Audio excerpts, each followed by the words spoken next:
I cannot think of a movie that had more hair than the Barbie movie because everyone had wigs with 10 times the amount of hair a wig would normally have in it. And it was like down to your waist every time. And it was so fun. Hi Teen Vogue, I'm Margot Robbie, and this is how I became Barbie.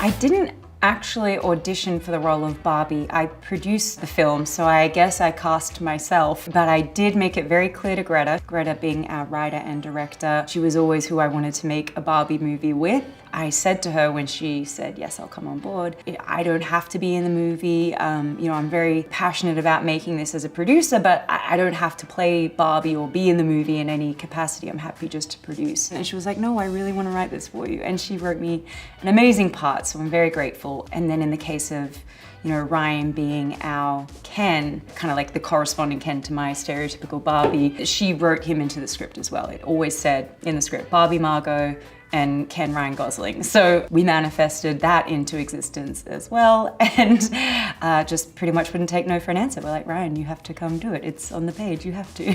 But I'd met him before and I knew that we got along, and I had a feeling just based on things I'd heard about him, and I love his work. I have loved his work for so long.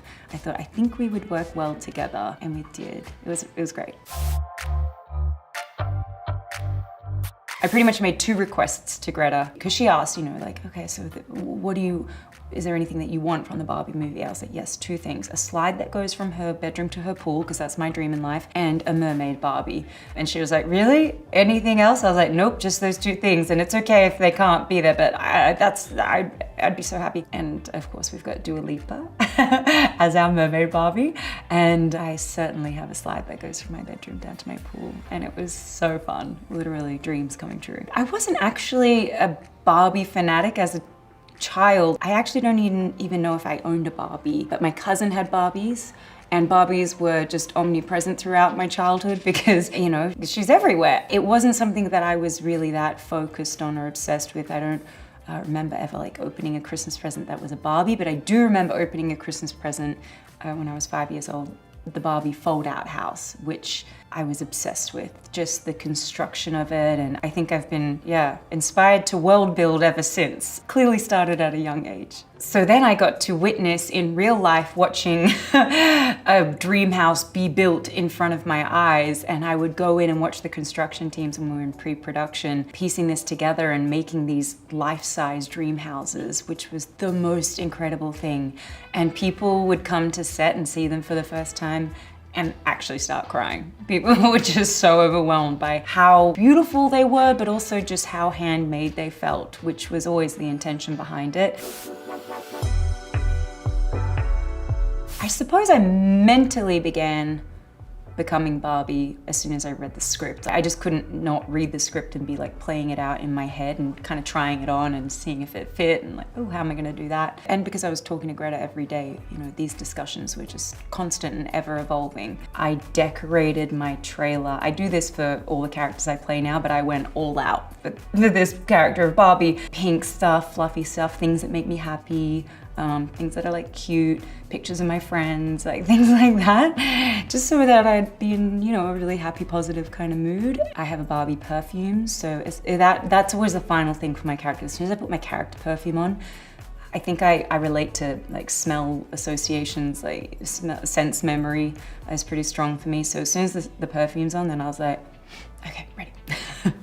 Then I have all the usual things that I do when I prep for a character, working with dialect coach and an acting coach and a movement coach and research. Spent time at the Mattel headquarters, speaking to Mattel employees, asking them about how the brand has evolved over the years, what was the impotence of some of the changes that they made, and how do you make a Barbie? You know, I could go here and watch someone literally thread Barbie's hair. But I also did watch, you know, Barbie documentaries, did read about the creator, Ruth Handler, all that kind of history to Barbie. And also I watched a bunch of the Barbie, like she has a YouTube channel, and one that stuck with me that wasn't necessarily that applicable for the movie, but I needed to hear it for me in life. Barbie on her YouTube channel did this whole thing about saying thank you instead of saying sorry. And I was like, oh wow, I do that all the time. I start emails with sorry to bother, but, you know, like sorry I couldn't, like sorry I can't do that. Barbie has this whole lesson about like swap out the word sorry for the word thank you. Thank you for understanding that I couldn't do that, or thank you for hearing me out. Here's what I think of this.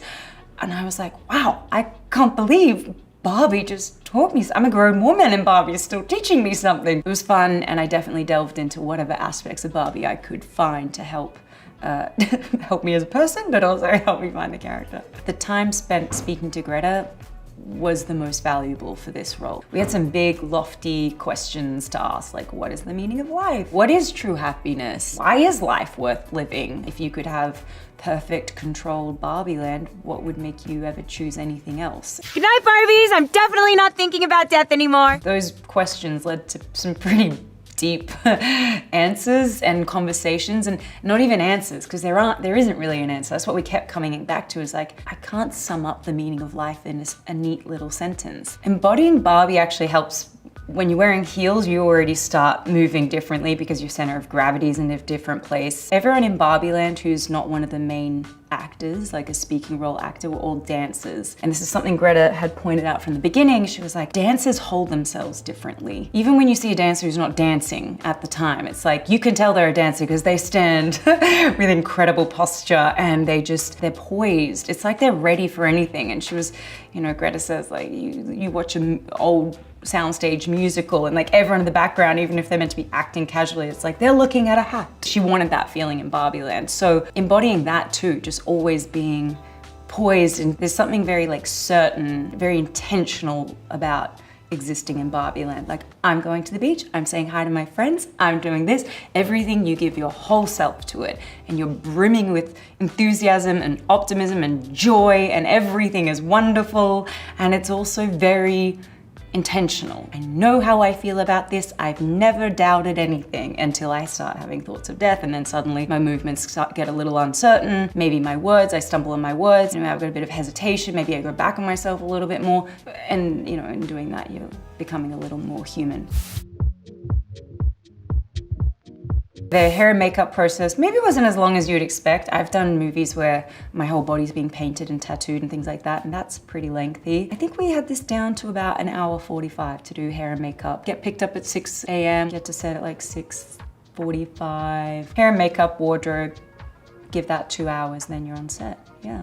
We have big wigs. You know, the key look for Barbie was this impossible amount of hair. I cannot think of a movie that had more hair than the Barbie movie, because everyone had wigs with 10 times the amount of hair a wig would normally have in it. And it was like down to your waist every time. And it was so fun, but it was a lot of hair. The wigs kind of made it because it helped with that scale, like the different proportions of Barbie, giving you that fantasy feel of like, oh, something's not quite human about her. She's got impossible hair. Makeup, we just tried to make as beautiful as possible. Greta really liked the look in these like old Technicolor movies where they had this like creamy sort of look to their skin, like this flat look. Because what was most important with the costumes, the hair and makeup, is that, you know, when you put on an outfit and you're kind of like, I feel really good in this, like, I think I look good today. Like, you bring this confidence with you because you're like, I'm killing it. And we wanted everyone to have that feeling every day in Barbie Land. All the outfits are not one-to-one replicas. Some are inspired by real life Barbies that have existed in the past. There might be a picture of like Brigitte Bardot in the 50s or 60s, and that might inspire an outfit. Also the costumes by the end of the film, you know, the fabrics we're using are kind of softer, something more fragile about the fabrics, as opposed to like these like strong geometric sort of patterns and very like sculptured fabrics that are going to hold a shape and tailor it with such certainty. Kind of by the end of the film, I'm wearing this beautiful dress, but it's soft. The fabric is soft. There's something fragile about it. The pattern of the flowers, they're still flowers, but there's something there's something more chaotic, a bit more random about it. And it's subtle, but those things all matter. And the jewelry I'm wearing stops being like big shell earrings that the scale of it starts becoming more human. It's like a chain necklace and a ring, you know, that kind of thing. On set every day was the best day ever. Every day was hilarious. There are so many funny actors in this film, from Ryan, who is so comedically gifted as our Ken, Kate McKinnon. I've already worked with Kate before and know that she's hilarious, but nothing can prepare you for what is ever gonna come out of her mouth. Will Ferrell plays our Mattel CEO. I mean, just so many brilliant comedic actors, brilliant actors. Every day was hilarious. Greta herself is a brilliantly comedically gifted actor, so the lines she would give you were always so funny. I ruined most of Ryan's takes. I would laugh like through half of them. He would do something different every time, and I think he was just like, his barometer was to try and make me burst into laughter, which he succeeded at almost every day. Yeah, this movie gets to some pretty deep, profound places, more so than you'd expect a movie about dolls to be. And since we were exploring things about how any person might feel, there were scenes where like things felt pretty real and raw. Not just for me, like America has this amazing speech just about how contradictory it is to be a woman and how we tie ourselves in knots just to be liked, how it's just such an impossible task. You can't be all those things, and then in the end it's just you fail anyway, you know. So there was that speech in particular I think was very moving, because it's true, like everyone's like asking, like Ken's like, what's my purpose, what am I doing here, and Barbie's like, what's my purpose, and you know, the Mattel CEO, who's a character in the movie, is kind of like, how do I be me in this world, you know. So it's kind of, everyone has their chance of having that moment, having that journey, and arriving at the kind of acceptance place of you're good the way you are. Thank you so much, Teen Vogue, for watching How I Became Barbie.